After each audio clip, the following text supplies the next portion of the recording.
My name is K. Girishma. I'm studying 10th class. My name is K. Girishma. I'm studying 10th class. I'm from ZP high school Kasipuram. మేము చెప్పబోయే కదా ప్రశ్నించడం నేర్చుకో, పరిష్కరించడం తెలుసుకో. Hi Kavya, ఎక్కడికి వెళ్ళావు? చాలా రోజుల నుంచి కనిపించట్లేదు. మా నాన్నగారు నన్ను జడ్పీహెచ్ఎస్ కాశీపురంలో జాయిన్ చేశారే, అందుకే నీకు కనిపించట్లేదు. మరి మీ కాశీపురం హై స్కూల్లో చదువు ఎలా చెప్తారేంటి? మా కాశీపురం హై స్కూల్లో ఒక పక్క టెక్స్ట్ బుక్ అంశాలను చెప్తూ మరోవైపు మంచి మంచి నీతి కథలు చెప్తారే. మరి నాకు ఒక మంచి కథ చెప్తావేంటి? నీకు ఓపిక ఉండాలే గాని ఎన్ని కథలైనా చెప్తానే. నాకు అన్ని కథలు వద్దు కానీ ఒక మంచి కథ చెప్పు చాలు. చెప్తాను, సరే గాని కూర్చో. అనగనగా ఒక ఊరిలో దృష్టిలోపం కలిగిన దేవుడు అనే దివ్యాంగుడు ఉండేవాడు.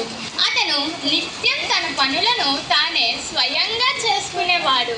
తరువాత కొన్నేళ్లకి తనలాంటి దృష్టిలోపం కలిగిన దేవుళ్ళమ్మ అనే దివ్యాంగురాలను పెళ్లి చేశారు.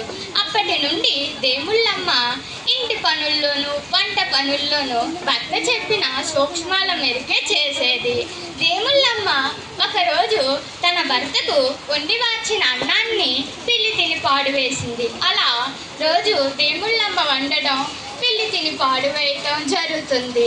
చివరికి ఈ విషయంపై భార్యాభర్తలిద్దరూ చర్చించుకున్నారు. చివరికి భర్త భార్యతో, నువ్వు వంట చేసినప్పుడల్లా నాకు చెప్పు, నేను గంట కొడతాను, ఆ శబ్దానికి పిల్లి భయపడి పారిపోతుందని అన్నాడు. అప్పటి నుండి దేవుళ్ళమ్మ వండినప్పుడల్లా దేవుడు గంట కొట్టడం, ఆ శబ్దానికి పిల్లి భయపడి పారిపోవటం జరుగుతుంది. చివరికి పిల్లి రావడం మానేసిన దేవుడు గంట కొట్టడం మానలేదు. తర్వాత కొన్నేళ్లకి భార్యాభర్తలిద్దరికి పుట్టిన గోవిందరావు పెరిగి పెద్దవాడవుతాడు.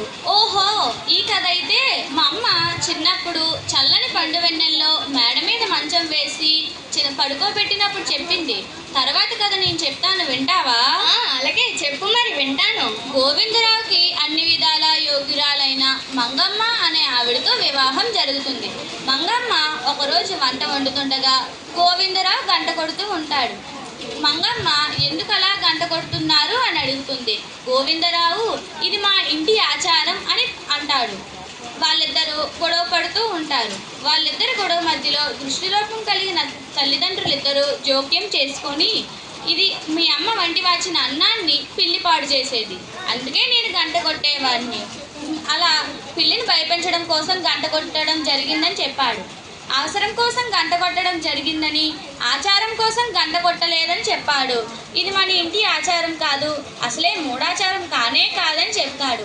ఈ కథలో భావం ఏమిటంటే, బాల్యంలోనే బాలలు ప్రశ్నించే తత్వాన్ని అలవాటు చేస్తే గోవిందరావు కుటుంబంలో తలెత్తే సమస్యలు వేరెవ్వరికీ తలెత్తవనేదే మా ఆలోచన. గోవిందరావు చిన్నప్పుడే వాళ్ళ నాన్నని అడిగి ఉంటే ఎందుకు గంట కొట్టేవాడో చెప్పి ఉండేవాడు.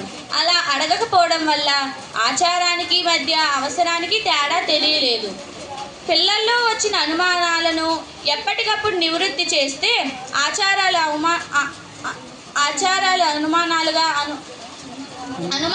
ఆచారాలుగా, ఆచారాలు మూఢాచారాలుగా మారవు.